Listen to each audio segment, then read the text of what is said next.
Masih dalam peraturan Menteri Pendayagunaan Aparatur Negara dan Reformasi Birokrasi nomor 22 tahun 2021 tentang pola karir pegawai negeri sipil. Ini merupakan kelanjutan dari 4 video kami sebelumnya. Kali ini kita akan membahas tentang hal-hal menyangkut peraturan Menteri PAN tersebut.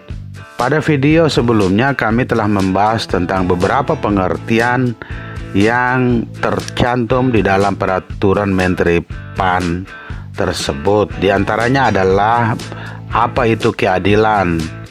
Keadilan yaitu memberikan kesempatan kepada pegawai negeri sipil yang memenuhi standar kompetensi aparatur sipil negara untuk menduduki jabatan yang lebih tinggi. Sebelum kita lanjut, teman-temanku sekalian, bagi yang belum melakukan subscribe agar dapat membantu kami dengan menekan tombol subscribe sekaligus tombol lonceng agar teman-teman sekalian dapat memperoleh notifikasi apabila ada video-video baru yang kami rilis nantinya. Bagi saudara-saudaraku yang telah menekan tombol subscribe dan tombol lonceng, kami menyampaikan terima kasih. Semoga aktivitas Anda sehari-hari itu berjalan dengan lancar dan sukses.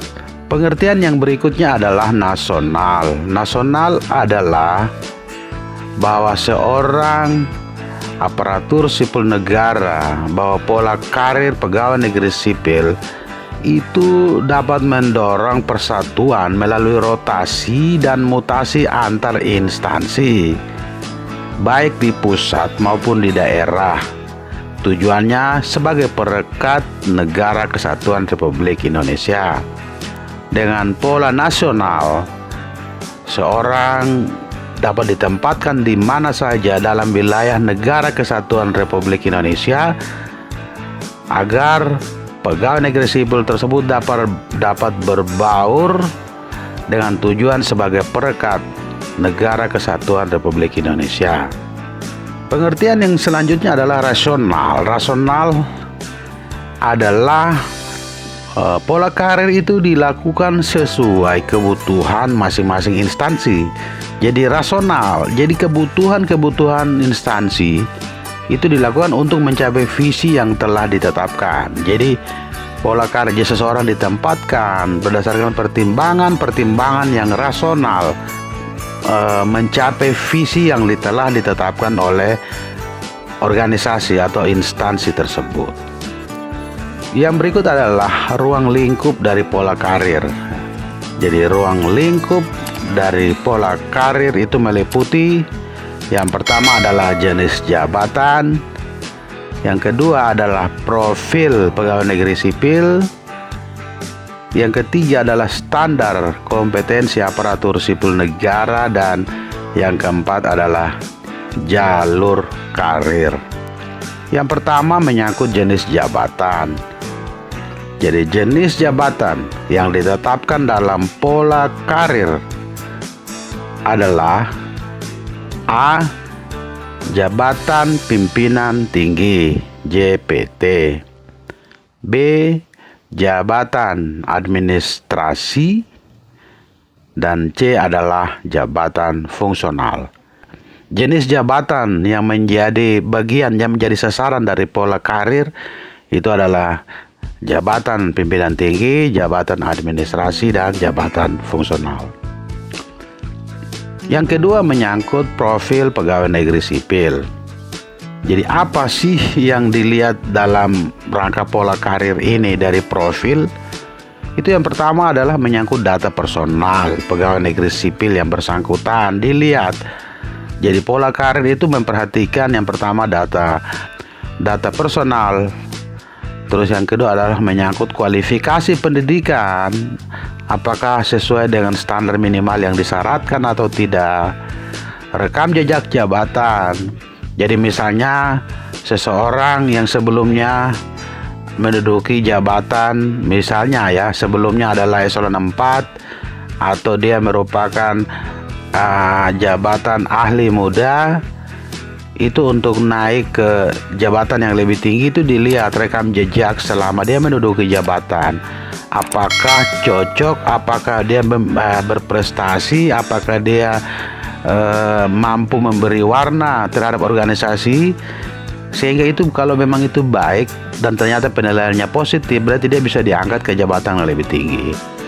Yang berikut itu menyangkut kompetensi, ya kompetensi teknis, ya kompetensi manajerial. Apakah dia bisa layak tidak untuk diangkat ke jabatan yang lebih tinggi?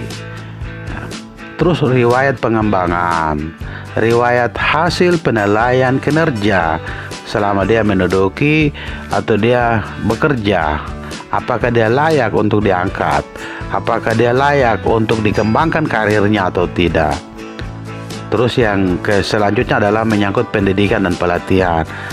Apakah dia mempunyai pendidikan yang menunjang jabatan yang akan diemban atau tidak? Apakah pelatihan-pelatihan yang dilakukan itu menunjang tidak kira-kira pola karir yang, jadi dia akan dilihat apakah dia memenuhi syarat secara administrasi, secara pendidikan, rekam jejak jabatan, kompetensinya bagaimana. Nah, negara ini bisa menghasilkan seorang pegawai negeri sipil yang menduduki jabatan itu secara tepat guna begitu, dan tepat sasaran lah orang-orang yang memang layak untuk diangkat dalam sebuah jabatan gitu. Jadi bukan hanya sekedar mengangkat karena kedekatan tanpa melihat rekam jejak, tanpa melihat kompetensi, tanpa melihat apakah dia punya pendidikan dan pelatihan yang sesuai atau tidak, pendidikan dia ditempuh dengan cara yang benar atau tidak, itu akan dilihat gitu. Yang ketiga menyangkut standar kompetensi aparatur sipil negara. Jadi standar kompetensi aparatur sipil negara yang dimaksud, ya paling sedikit itu memuat informasi-informasi tentang nama jabatannya, uraian jabatan, kode jabatan, pangkat, kelas jabatan, kompetensi teknis, kompetensi manajerial, kompetensi sosial kultural, dan ukuran kinerja gitu. Itu harus dilihat. Selanjutnya menyangkut jalur karir. Jadi jalur karir di sini adalah lintasan posisi jabatan yang dapat dilalui oleh pegawai negeri sipil, baik pada jenjang jabatan yang setara maupun jenjang jabatan yang lebih tinggi. Yang kedua itu pola karir itu dapat berbentuk horizontal, artinya dalam satu kelompok maupun antar kelompok jabatan administrasi, jabatan fungsional atau jabatan pimpinan tinggi gitu. Bisa juga itu polanya pola vertikal. Dan yang ketiga ini adalah menyangkut pola diagonal antar jabatan administrasi, jabatan fungsional gitu. Pada video selanjutnya masih dalam rangka pembahasan pengertian yang tercantum di dalam peraturan Menpan RB. Kita bahas di pasal 8, yaitu menyangkut pola karir horizontal. Jadi apa yang dimaksud dengan pola karir horizontal, apa yang dimaksud dengan pola karir vertikal, apa yang dimaksud dengan pola karir diagonal. Oleh karena itu, bagi teman-teman yang belum melakukan subscribe, agar kiranya dapat menekan tombol subscribe sekaligus tombol lonceng, agar selalu memperoleh notifikasi apabila ada video-video baru yang kami rilis nantinya. Bagi yang sudah melakukan subscribe, kami menyampaikan terima kasih. Semoga aktivitas Anda selalu berhasil dengan sukses. Terima kasih dan sampai jumpa.